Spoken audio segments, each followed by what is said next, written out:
Yes I am talking to you. क्या तुम अभी भी जागे कि नहीं? पढ़ाई स्टार्ट किया कि नहीं? पढ़ाई पे ध्यान दो। अब पढ़ाई पे ध्यान देना होगा तुम्हें। अभी विमेंस क्रिकेट टीम देखो ना, एक से एक धुरंधर। कौन है ये शिफाली वर्मा? कौन है? उसके अपने लोकल टीम में हरियाणा से आती है, ये हरियाणा के छोटे से गांव से आती है। उसके अपने टाउन में उसे खेलने तक नहीं दिया जाता था। वो अपने बालों को छोटा करके कटवा करके लड़कों के टीम में खेलती थी। आज वो सबसे हाईएस्ट रन मेकर 2 विकेट लेकर मैन ऑफ द मैच का खिताब जीता। कौन है ये राधा यादव जो प्री मैच्योर चाइल्ड 7 मंथ में जन्म ली? उसके पिता सब्जी बेचते थे रोड पर, ठेला लगाकर, रेडी लगाकर। 6 साल की उम्र में उसने ठान लिया कि मुझे क्रिकेट खेलना है। 6 साल की उम्र में उसने क्रिकेट के मैदान पर जाना स्टार्ट कर दिया और आज वो इंडिया की top class wicket taking bowler और फील्डर है। तो जागो, अगर तुम्हें कुछ करना है, दुनिया को कुछ दिखाना है, अपने साहस को बतलाना है, तुम्हें आगे आना पड़ेगा। तुम भी उन्हीं लोगों की लिस्ट में शामिल हो जाओगे जिस लिस्ट में वो लोग शामिल हैं। उठो, जागो और तब तक काम करना जब तक सफलता मिल ना जाए। जय हिंद। चले हम लोग बात करते हैं सर। Good afternoon everyone. पीछे वाला वीडियो का भी देख लीजिएगा थोड़ा। हम लोग बात करते हैं कि कैश फ्लो स्टेटमेंट से रिलेटेड जो लास्ट डे था, पहला दिन हम लोगों ने क्या सीखा हुआ था। पहला दिन जो हमारा पॉइंट ऑफ डिस्कशन था कि कैश फ्लो स्टेटमेंट होता क्या है, क्यों बनाया जाता है, फाइनेंशियल स्टेटमेंट का वो पार्ट है। नेक्स्ट डे हम लोगों ने क्लासिफाई किया था कि कैसे आप एक्टिविटी का क्लासिफिकेशंस करते हैं। ऑपरेटिंग एक्टिविटी में क्या आता है, इन्वेस्टिंग एक्टिविटी में क्या आता है, और फाइनेंसिंग एक्टिविटी में क्या होता है। और एक और बात सीखा था, हमारे पास कैश फ्लो का 2 तरीका होता है। एक आपका cash flow from cash flow prepared by direct method, और दूसरा आपका है cash flow prepared by indirect method. ठीक है, डायरेक्ट मेथड में आपको करना कुछ नहीं होता, सिर्फ और सिर्फ आपको जितने भी ऑपरेटिंग इनकम है, ऑपरेटिंग कैश इनफ्लो है, उसमें से ऑपरेटिंग कैश आउटफ्लो कर आप माइनस कर देते हैं, तो आपके पास cash flow from operating activity होता है। बट ये थोड़ा सा कॉम्प्लेक्स है। सारे ऑपरेटिंग का सिलेक्शन करना, फिर सारे कैश का सिलेक्शन करना, it become a difficult task. ठीक है, लेंदी हो जाता है। तो हम लोग क्या करते हैं, एडजस्टमेंट प्रोसेस को फॉलो करते हैं। मतलब जो भी नेट प्रॉफिट होता है उसमें हम लोग नॉन कैश और नॉन ऑपरेटिंग का एडजस्टमेंट करते हैं। इसका एडजस्टमेंट करते बताओ, non cash and non operating adjustment करते हैं, हमारे पास कायदे से फिर वहां से आ जाता है। ठीक है, हम हमेशा कल भी बताए थे, आज भी बता रहे हैं कि मैक्सिमम लोग कैश फ्लो को तोड़ तोड़ कर पढ़ते हैं। पहले वो ऑपरेटिंग पढ़ते हैं, फिर इन्वेस्टिंग पढ़ते हैं, फिर फाइनेंसिंग पढ़ते हैं। हम लोग का तरीका थोड़ा डिफरेंट होगा। हम लोग तीनों साथ में पढ़ेंगे, फिर जब कैश फ्लो स्टेटमेंट बनाने सीख लेंगे तो उसको ब्रेकआउट करने सीखेंगे, उसको तोड़ने सीखेंगे। ठीक है, चलिए कैश फ्लो स्टेटमेंट आप मेरे साथ फॉर्मेट बनाइएगा सारे लोग।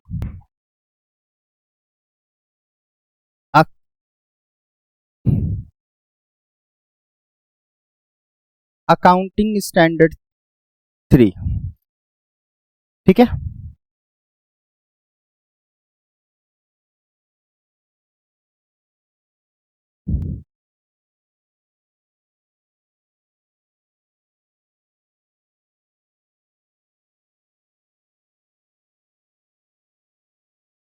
फॉर्मेट समझना इंपॉर्टेंट है, बार बार बता रहे हैं, फॉर्मेट देखना। पार्टिकुलर्स लिखते हैं, यहां पे आप लिखते हैं डिटेल्स, और यहां पे आप लिखते हैं अमाउंट। ठीक है, कैश फ्लो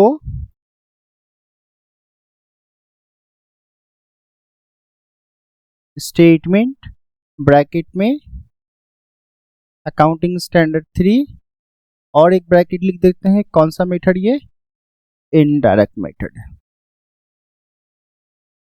ठीक है, आपको ऑपरेटिंग चाहिए, ऑपरेटिंग कैश फ्लो चाहिए, तो आपको ऑपरेटिंग का सिलेक्शन नहीं करना है। ठीक है, आपको किसका सिलेक्शन करना है, नॉन ऑपरेटिंग और नॉन कैश का। ठीक है, यहाँ पे आप ए नंबर लिखिएगा। सबसे पहले क्या लिखेंगे, कैश फ्लो, सब लोग लिखेंगे साथ में, ऑपरेटिंग एक्टिविटी। ठीक है, cash flow from operating activity. इसमें स्टार्ट होगा आपका कैसे, net profit as per PL. जो भी नेट प्रॉफिट होगा उसको आप ऐड करेंगे। ठीक है, उसको आप लिख देंगे, मतलब जो भी प्रॉफिट एंड लॉस स्टेटमेंट के अकॉर्डिंग जो भी नेट प्रॉफिट होगा एकदम लास्ट में उसको आप क्या करेंगे, नोट करेंगे। मैं थोड़ा सा मार्कर चेंज कर रहा हूँ, जरा ध्यान से देंगे आप। कौन सा कलर लिया जाए, ज्यादा इफेक्टिव होगा, रेड ना, चलिए। ठीक है, इसमें आपको 4 चीज ऐड करना है। ऐड करना है कौन सा, proposed dividend of current year. ठीक है, इसमें फिर आप ऐड करेंगे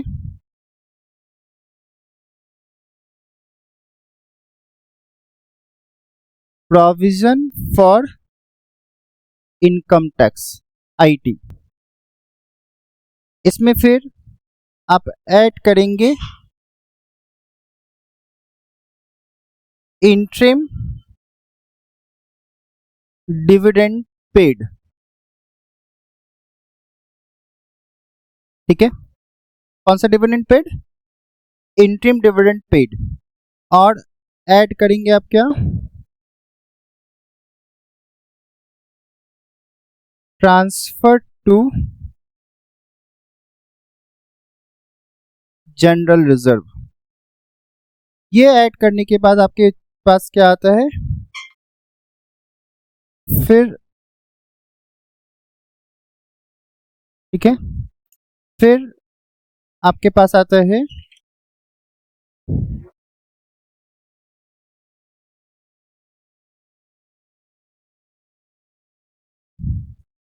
net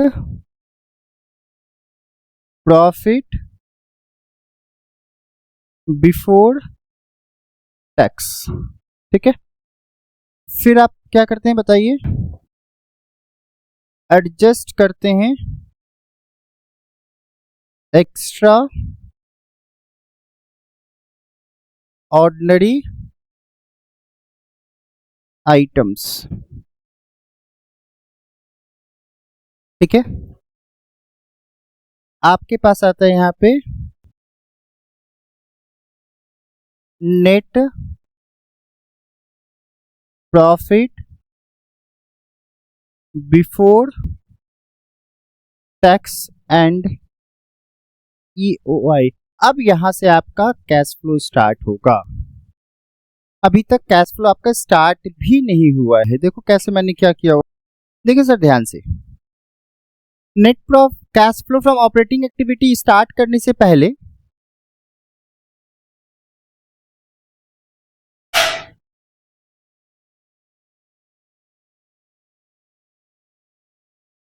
cash flow from operating activity जब आप बनाएंगे ना, तो कल आपको मैंने क्या सिखाया था, ये आपका प्रॉफिट एंड लॉस अकाउंट है। ठीक है, क्या है बताओ, प्रॉफिट एंड लॉस अकाउंट है। यहां पे आप ऑपरेटिंग इनकम लिखे, नॉन ऑपरेटिंग इनकम लिखे। ठीक है, ऑपरेटिंग एक्सपेंसेस लिखे, नॉन ऑपरेटिंग एक्सपेंसेस लिखे, तो आपके पास आया क्या, टू नेट प्रॉफिट। ठीक है, अब इसी नेट प्रॉफिट से आप क्या करेंगे बताइए तो? टैक्स देंगे। इसी नेट प्रॉफिट से आप क्या करेंगे बताइए तो? डिविडेंड देंगे, हाँ या ना? इसी नेट प्रॉफिट से कुछ पोर्शन आप क्या करेंगे? जनरल रिजर्व में ट्रांसफर कर देंगे, हाँ या ना? पक्का? और जो भी आएगा उसके बाद बचा हुआ प्रॉफिट ही आप बैलेंस शीट में दिखाएंगे एज अ प्रॉफिट। नॉर्मली यही काम करेंगे कि भैया हमारा अब बचा हुआ प्रॉफिट इतना ही है, ठीक है? इसको हम लोग पैट भी कहते हैं, प्रॉफिट आफ्टर टैक्स कहते हैं। टैक्स देने के बाद जो प्रॉफिट होता है उसमें आप चाहिए। आपको क्या करना है सर? सबसे पहले ध्यान देखिएगा, नेट प्रॉफिट में आपको ये बात पता है, नेट प्रॉफिट में आपको कैसे कैश फ्लो आपको चाहिए होता है? आप ऑपरेटिंग इनकम में नॉन ऑपरेटिंग इनकम जोड़े होंगे, ऑपरेटिंग एक्सपेंसेस और नॉन ऑपरेटिंग लेस किए होंगे, तो आपके पास क्या आया होगा? Net profit.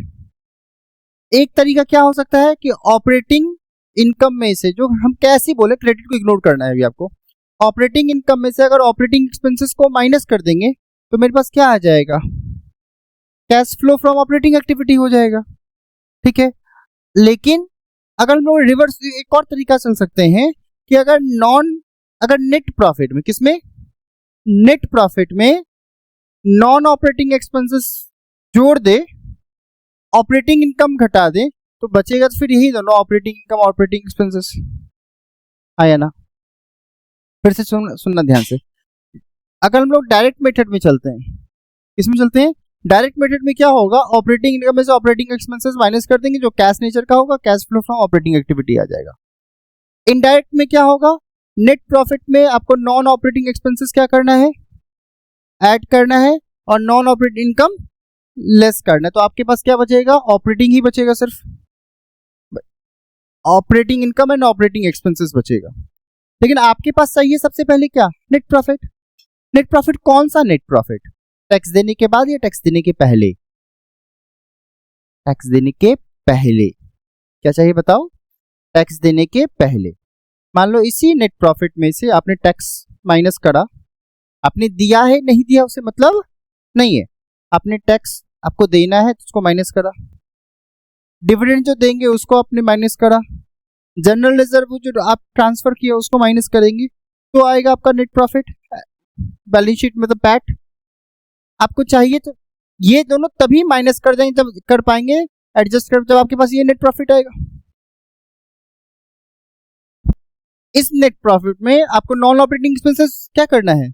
जोड़ना है, और नॉन ऑपरेटिंग इनकम लेस करना है। लेकिन ये दोनों तभी कर पाएंगे जब आपके पास ये होगा, ये वाला नेट प्रॉफिट होना चाहिए ना, ये, हाँ प्रॉफिट, ये वाला प्रॉफिट होना चाहिए। लेकिन आप जब बैलेंस शीट देखेंगे तो आपके बैलेंस शीट में तो पैट दिया रहेगा, ठीक है? तो किसी भी तरह का एप्रोप्रिएशन अगर है पैट से, तो आपको सबसे पहले एडजस्ट करना पड़ेगा। तुम सोचो, इसी नेट प्रॉफिट में अगर हम लोग जनरल रिजर्व जोड़ दें, डिविडेंड जोड़ दें, टैक्स जोड़ दें, तो आपके पास नेट प्रॉफिट आ जाएगा क्या? बस यही काम तो मैंने किया।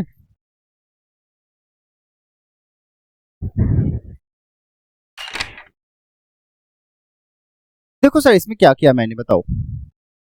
Cash flow from operating activity बनाने से पहले सबसे पहले net profit as per PL, मतलब बैलेंस शीट में जो भी नेट प्रॉफिट दिया रहेगा वो मैंने लिख लिया। उसमें ऐड कौन सा किया? सबसे पहले ऐड किया मैंने कौन सा? Propose provision for income tax. Provision for income tax मतलब क्या होता है कि वैसा अमाउंट जो मुझे टैक्स देना है, जो मुझे टैक्स देना है उसको हमने क्या किया? साइलेंट करो उसको। जो इनकम टैक्स मुझे देना है उसको मैंने क्या किया? नेट प्रॉफिट में ऐड किया, ठीक है? कौन से ईयर का? तो करेंट ईयर का। कौन से ईयर का बताओ? यहां पे हम लिख देते हैं कौन से ईयर का? करेंट ईयर का, ठीक है? जो डिविडेंड मैंने प्रपोज किया, डिविडेंड का प्रपोज मतलब क्या होता है? वैसा डिविडेंड जो कि आपने प्रपोज तो कर दिया है, आपने डिक्लेयर तो कर दिया, बट आपको ने अभी तक पेमेंट नहीं किया हुआ है, ठीक है? अगर आपने प्रपोज कर दिया है, नहीं किया हो, तो आपके लिए लायबिलिटी है वो ना, लेकिन क्योंकि वो प्रॉफिट का पार्ट है इसलिए आप उसमें क्या करते हैं? प्रॉफिट में ऐड करते हैं।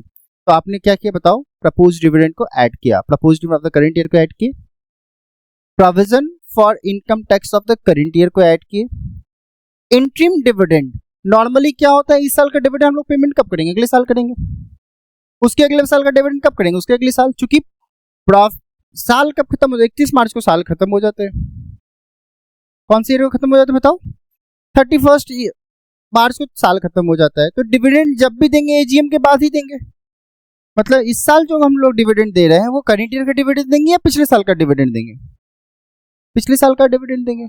लेकिन कभी कभी ऐसा होता है करेंट ईयर का डिविडेंड हम लोग करेंट ईयर में ही डिस्ट्रीब्यूट कर देते हैं, ठीक है, by the help of estimated profit, past year के प्रॉफिट या फिर एस्टिमेटेड प्रॉफिट के बेसिस पे करेंट ईयर का डिविडेंड करेंट ईयर में हम लोग क्या करते हैं, डिस्ट्रीब्यूट कर देते हैं, ठीक है ना। उस केस में क्या करना होगा सर, जो भी इंटरिम डिविडेंड मैंने पे किया हो, क्योंकि करेंट ईयर का प्रॉफिट का पार्ट है इसलिए इंटरिम डिविडेंड को आपको क्या करना होगा, ऐड करना होगा, और किसी भी तरह का अगर कोई अमाउंट आपने जनरल रिजर्व में ट्रांसफर करके रखा हुआ उसे भी हम लोग ऐड करेंगे। इन सारी चीजों का ऐड करने के बाद मेरे पास आएगा प्रॉफिट बिफोर टैक्स, क्या आएगा बताओ, प्रॉफिट बिफोर टैक्स आएगा। इसमें एडजस्टमेंट करेंगे आप एक्स्ट्रा ऑर्डिनरी आइटम का, जैसे इंश्योरेंस क्लेम वगैरह हो गया, या फिर अर्थक्वेक वगैरह के कारण से जो भी इशू होता है उसके कारण से कोई लॉस या प्रॉफिट होता है उसको हम लोग एडजस्ट करेंगे, तो मेरे पास आएगा net profit before tax and EOI, जिसको आप एक्स्ट्रा ऑर्डिनरी आइटम कहेंगे। एक्स्ट्रा ऑर्डिनरी आइटम से रिलेटेड हम लोग डिस्कशन थोड़ा आगे चलकर करेंगे, कोई दिक्कत नहीं ना।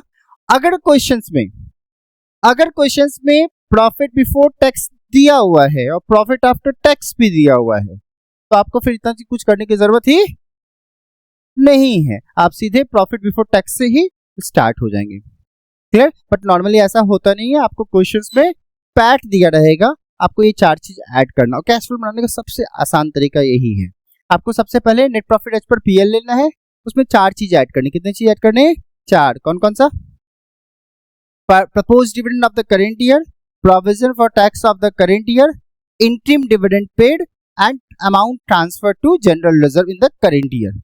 करेंट ईयर में बार बार बोल रहा हूँ क्योंकि प्रीवियस ईयर का भी कुछ कंसेप्ट आगे चल के हम लोग को आएगा। यहाँ तक करने के बाद आपके पास क्या आएगा, प्रॉफिट बिफोर टैक्स, उसमें आप एडजस्टमेंट करेंगे किसका, तो एक्स्ट्रा ऑर्डिनरी आइटम का एडजस्टमेंट करेंगे तो आपके पास क्या आएगा, net profit before tax and EOI. अगर क्वेश्चन में पैट दिया हुआ है तो आपको इन सारी चीजों को करना पड़ेगा, अगर क्वेश्चन में पैट और पीबीटी दोनों दिया हुआ है तो पीबीटी से हम लोग शुरू करेंगे, फिर ऊपर करने की जरूरत नहीं है। यहां तक करने के बाद मैं इसी फॉर्मेट को आगे कैरी कर रहा हूं, ध्यान से, ऐसा नहीं है कि कोई अलग बना रहा हूं, क्योंकि मेरे पास स्पेस की कमी है तो मैं इसी फॉर्मेट को समझ लो कि आगे बना रहा हूं।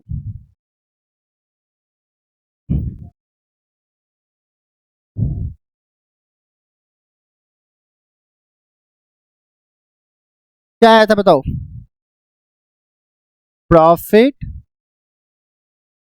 बिफोर टैक्स एंड ईओआई आया था, जो भी अमाउंट आपका वहां पे आया था वो लिखा हुआ था वहां पे, उसी का आगे आप लिखना, ठीक है।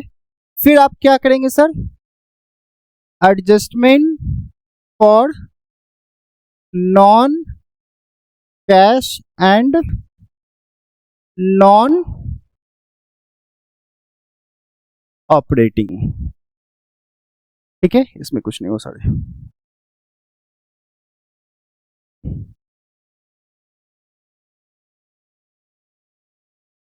Adjustment for non cash and non operating, ठीक है। आपको सबसे पहले ऐड करना, नॉन कैश कौन कौन सा होता है ये पहले बताओ, मतलब वैसा खर्च जो खर्च तो है बट उसके लिए कुछ भी पेमेंट करने की जरूरत नहीं है, उसको आप क्या कहेंगे, non cash expenditure. Non cash expenditure अगर है तो तुम ही बताओ, जैसे ये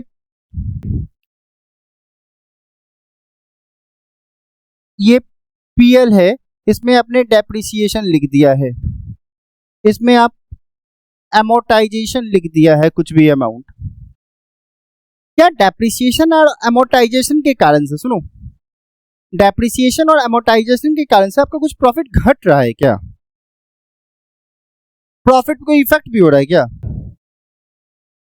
जब डेप्रिसिएशन और एमोर्टाइजेशन के कारण से प्रॉफिट पे कोई इफेक्ट नहीं हो रहा है या प्रॉफिट में कोई चेंजेस नहीं आ रहा, प्रॉफिट ना घट रहा है ना बढ़ रहा है, प्रॉफिट घट रहा है बट उसके लिए कुछ भी हमें पेमेंट करने की जरूरत नहीं पड़ रही है, तो आपको क्या करना पड़ेगा, ऐड करना पड़ेगा। ऐड करेंगे क्या बताओ, डेप्रिसिएशन ऑफ करेंट ईयर, इसको ऐड किए। ऐड करेंगे क्या, अगर कोई गुडविल राइट ऑफ हुआ है, goodwill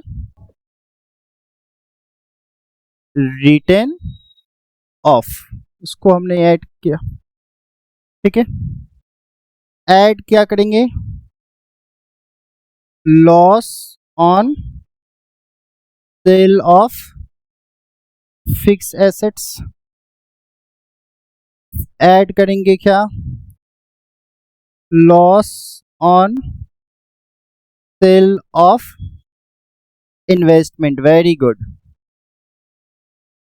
loss on sale of investment, इसको हम लोगों ने ऐड किया।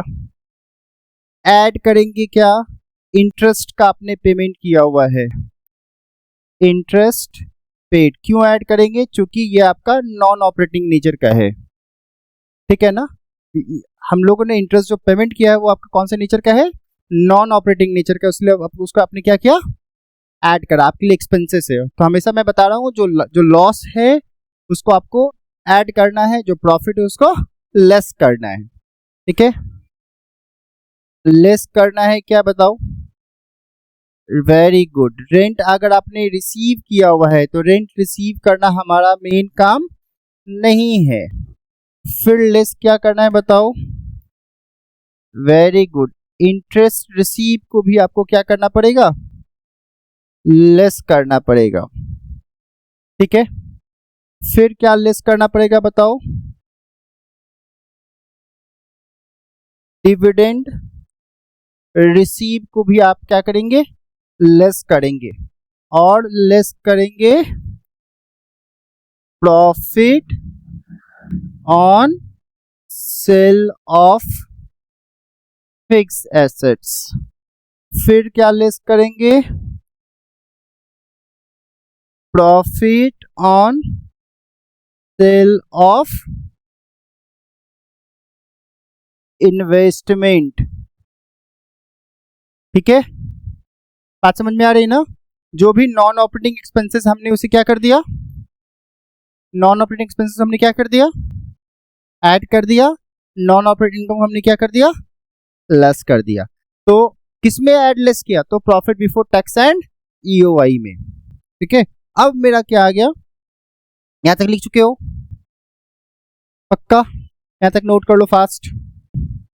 इसके आगे क्या होता है,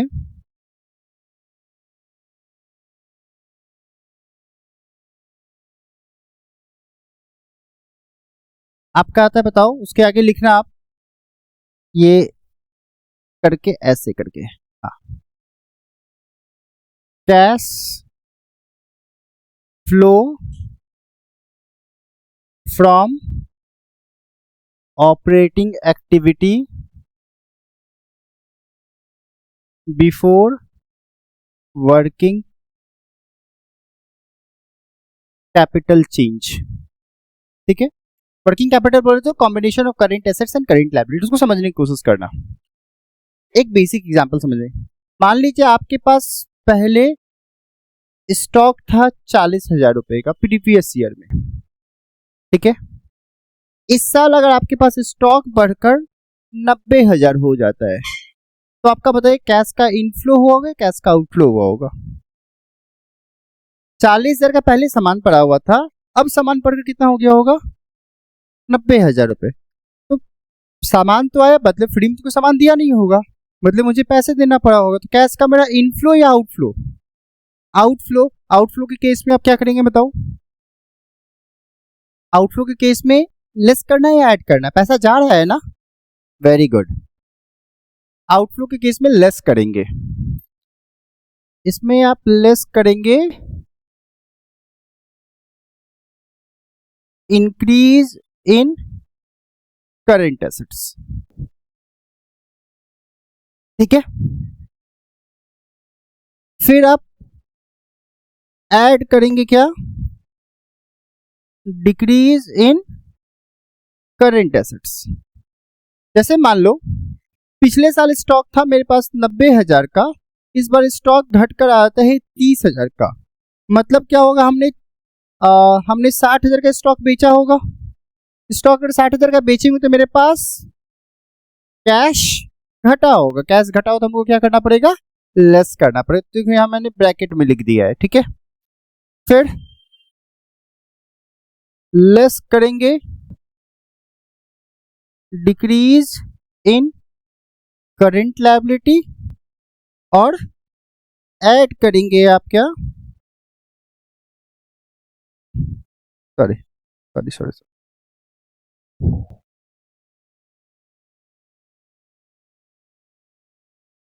हाँ पता है, ऐड करेंगे क्या, decrease in current liability. Current liability आपके पास मान लो क्रेडिटर्स था, करंट लायबिलिटी घट गया, इसका मतलब पेमेंट आपके पास आया होगा। पेमेंट आ रहा हो तो आपको क्या करना होगा, ऐड करना पड़ेगा और लेस करना पड़ेगा इंक्रीज इन करंट लायबिलिटी। यहां तक करने के बाद आपके पास आएगा cash flow from operating activity before income tax paid, ठीक है। लेस करेंगे जो भी आप इनकम टैक्स का पेमेंट करते हैं, क्योंकि कैश का आउटफ्लो है। इनकम टैक्स पेड को आप क्या करेंगे, लेस करेंगे।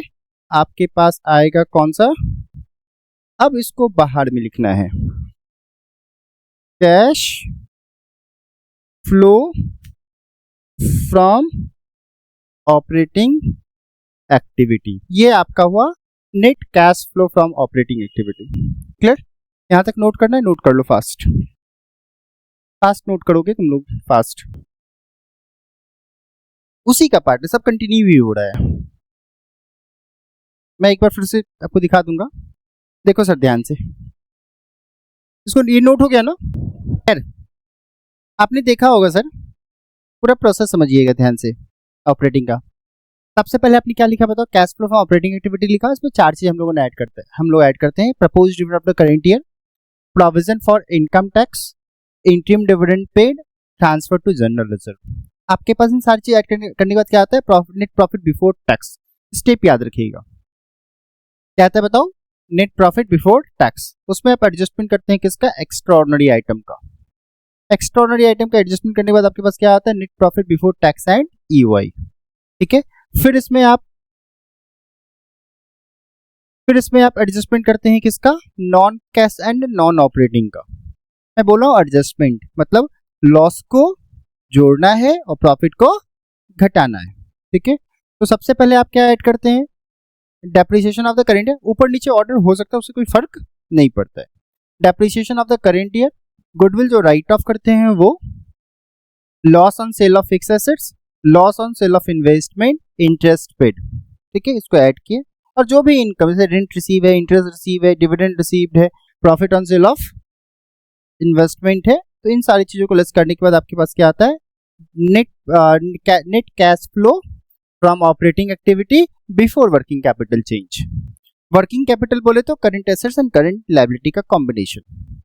अगर बिजनेस में करंट एसेट्स बढ़ रहा है, इसका मतलब करंट एसेट कोई फ्री में तो मुझे दे नहीं रहा होगा, उसके लिए मुझे कैश देना पड़ रहा हो, कैश जा रहा हो, तो कैश का इनफ्लो हुआ, कैश का आउटफ्लो मैंने क्या लेस किया है। मतलब जहां भी करंट एसेट्स बढ़ेगा वहां पे कैश का आउटफ्लो होगा, आउटफ्लो में आपको क्या करना पड़ेगा, लेस करना पड़ेगा। फिर आप क्या करते हैं बताओ, फिर आप क्या करते हैं, जो करंट एसेट्स में डिक्रीज होता है उसको लेस करते हैं, उसको ऐड करते हैं, इंक्रीज इन करंट लायबिलिटी को ऐड करते हैं, और इंक्रीज इन लेस करते हैं इंक्रीज इन करंट लायबिलिटी को। मतलब करंट लायबिलिटी के केस में सीधा रिलेशन है और करंट एसेट के केस में रिवर्स रिलेशन है। तो आपके पास क्या आता है, cash flow from operating activity before income tax paid. जो भी इनकम टैक्स का इस साल का कैश का फ्लो हुआ है, जो भी इनकम टैक्स बाहर गया है, उसको आप लेस करने के बाद करते हैं, आपके पास क्या आता है, cash flow from operating activity final, ठीक है। इसके बाद जैसे ही ये हो गया ना, इसके बाद आप क्या करते हैं बताओ,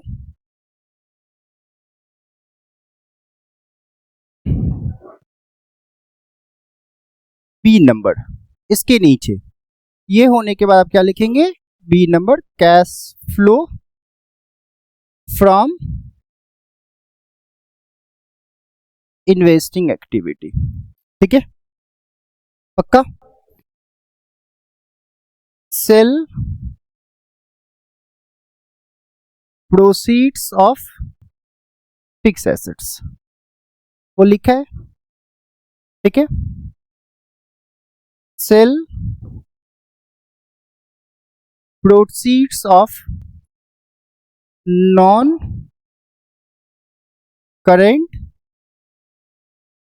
इन्वेस्टमेंट, वो ऐड किया। जो भी ब्रैकेट नॉर्मल लिख रहे हैं इसको ऐड करना है, और जो भी ब्रैकेट भी लिखूंगा उसको समझ लेना आपको क्या करना है, लेस करना है, ठीक है। फिर परचेज ऑफ फिक्स एसेट्स को आपको लेस करना है, तो मैंने ब्रैकेट में लिखा है, ठीक है, क्योंकि पैसा जा रहा होगा। परचेज ऑफ इन्वेस्टमेंट को भी आपको लेस करना है क्योंकि पैसा जा रहा होगा, ठीक है। रेंट रिसीव, ये आप ऐड करेंगे, पैसा आ रहा है। इंटरेस्ट रिसीव, इसको भी आप ऐड करेंगे। डिविडेंड रिसीव, इसको भी आप क्या करेंगे, ऐड करेंगे, ठीक है। परचेज ऑफ, मैं लिख देता हूं, इन टेंजिबल एसेट्स, इसको आप क्या करेंगे, लेस करेंगे। क्यों लेस करेंगे, पैसा जा रहा होगा। ये करने के बाद आपके पास क्या आएगा, cash flow from investing activity. Clear, पक्का। जहां पे पैसा आ रहा है वहां पे ऐड किया, जहां पैसा जा रहा है वहां पे हमने लेस किया, कोई इश्यू। इसके बाद ये बी नंबर हो गया, इसको नोट करना है किसी को।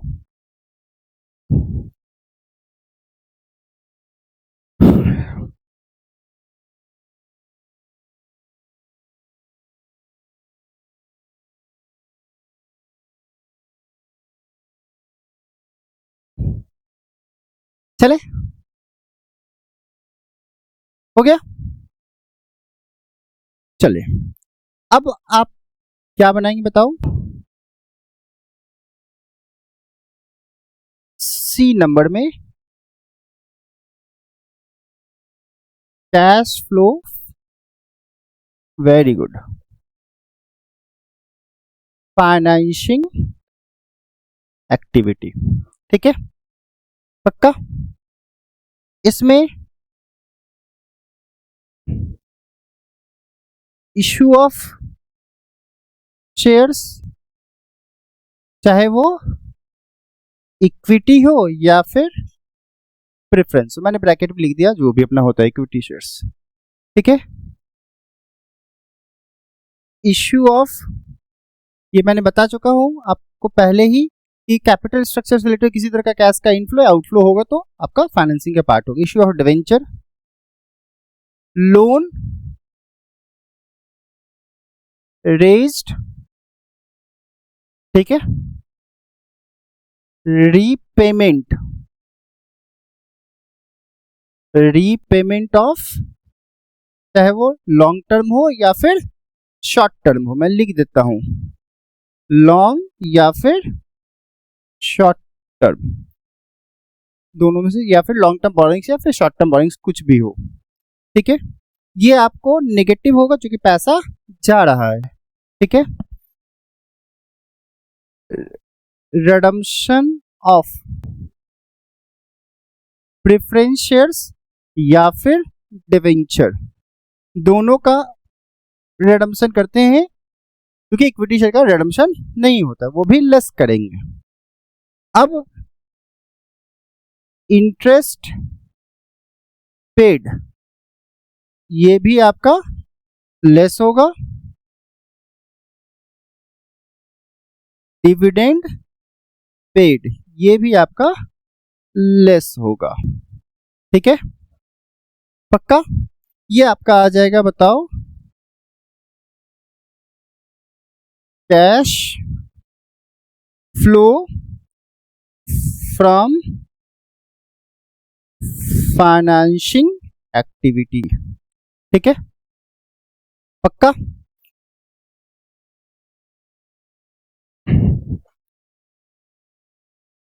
इसके बाद आप करेंगे cash flow from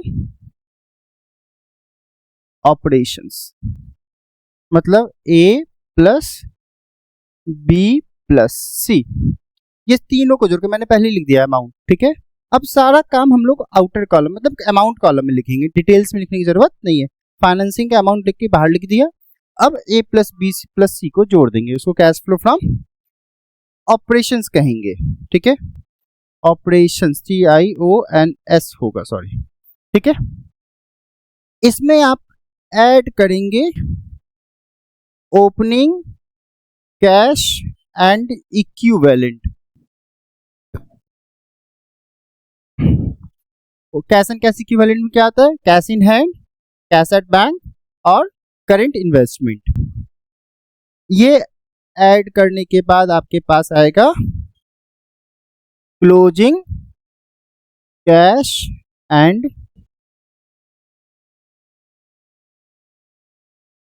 equivalent. Sir देखो सर, एक लास्ट बात यहां पे आई है, ये आप बैलेंस शीट जब बनाए होंगे,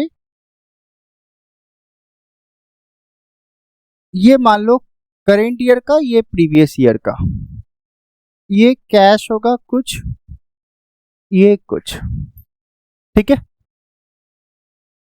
जो भी कैश फ्लो फ्रॉम ऑपरेशन आया होगा, जो भी कैश फ्लो फ्रॉम ऑपरेशन आया होगा, ऑपरेशन बोले तो cash flow from operating activity, cash flow from investing activity, cash flow from financing activity, जो भी कैश फ्लो आया को सबको जोड़ने के बाद ये ओपनिंग कैश बैलेंस हुआ, ये वाला प्रीवियस ईयर वाले को, इसको आप उस ऑपरेशंस वाले में जोड़ देना है ना। कैश फ्लो फ्रॉम ऑपरेशंस दिया गया है, कैश फ्लो फ्रॉम ऑपरेशंस दिया गया है, इसमें हम क्या जोड़ देंगे? ओपनिंग कैश वाले को, यानी इस प्रीवियस ईयर वाले के कैश को जोड़ देंगे, चाहे कैश जोड़े, बैंक जोड़े या फिर करंट इन्वेस्टमेंट जोड़े। ठीक है ना, इस दोनों का समेशन, ये जो समेशन आया, ये closing cash and cash equivalent के बराबर आना चाहिए, मतलब वही अमाउंट आना चाहिए, तब आपका सही है, अदरवाइज आपका गलत है। बात समझ में आ रही है? मतलब कैश फ्लो फ्रॉम ऑपरेशन निकाला, इसमें opening cash and cash equivalent को जोड़ दी प्रीवियस ईयर वाले को। ठीक है, इसको जैसे ही जोड़े तो आपका ये है ना क्लोजिंग का बैलेंस, ये यही बैलेंस ये आना चाहिए।